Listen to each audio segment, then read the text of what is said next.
L'éducation doit-elle éviter toute contrainte? Thèse. L'éducation d'un enfant mérite d'autres moyens que ceux que l'on utilise pour dresser les animaux. Antithèse. La formation du caractère exige l'apprentissage de règles. L'on ne se soumet pas à la raison sans une certaine contrainte.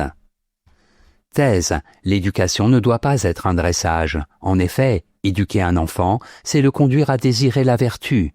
C'est lui donner le goût d'apprendre. Ce n'est pas l'effort et le travail qui rebutent l'enfant. La seule chose qui le chagrine, c'est la contrainte. Premier argument, le sens de l'honneur vaut mieux que la peur du châtiment. Il faut, certes, inciter l'enfant au bien et l'éloigner du mal. Mais John Locke condamne les récompenses fondées sur l'appât du plaisir et les châtiments qui tirent leur efficacité de la peur d'être battus. Ce sont là des mobiles d'agir dignes tout au plus d'une âme d'esclave. Ce qu'il faut, c'est susciter chez l'enfant un élan spontané et volontaire vers ce qui mérite l'estime. Deuxième argument, rien ne doit être imposé. Un enfant qui a envie d'étudier une chose y fera 3 fois plus de progrès que s'il employait le double de temps et de peine en s'y appliquant à contre-cœur. Le pédagogue doit donc savoir inspirer à l'enfant le goût des études. Il doit faire en sorte qu'il demande lui-même à ce qu'on lui apprenne quelque chose, tout comme il prie souvent ses camarades de lui enseigner certains jeux. Troisième argument, il faut développer le génie naturel de l'enfant. Chaque enfant a des aptitudes et des dons qui lui sont propres. Les connaître doit être le premier souci du pédagogue. Il s'agit de tirer le meilleur parti possible des qualités de l'enfant et non pas d'essayer de le contraindre à se conformer à un modèle préétabli. En bref, le secret d'une éducation réussie réside dans l'exploitation intelligente des dispositions naturelles de l'enfant et dans le respect de sa liberté. L'étude doit être une activité aussi plaisante que le jeu.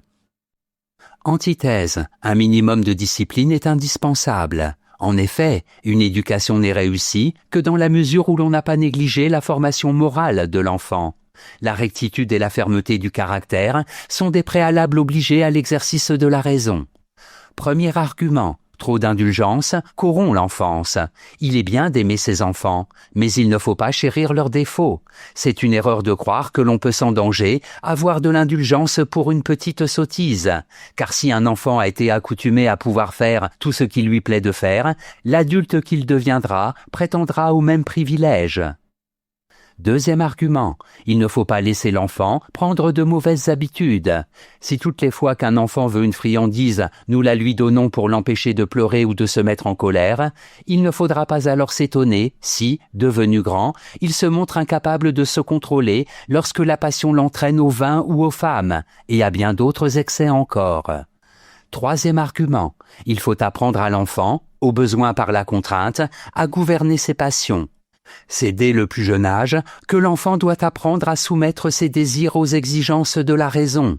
Celui qui n'a pas été accoutumé à soumettre sa volonté à la raison des autres pendant qu'il est jeune ne saura pas écouter les conseils de sa propre raison quand il sera en âge de s'en servir.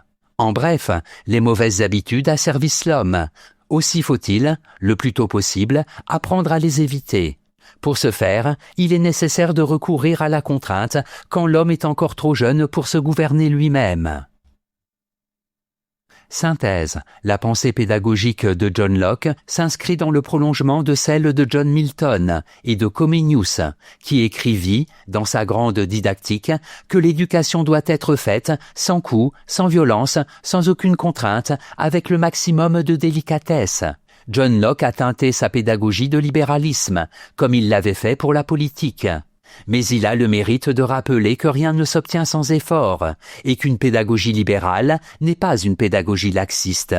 Quand on fait de méchants enfants, on ne peut pas espérer, ensuite, qu'ils deviendront des hommes vertueux.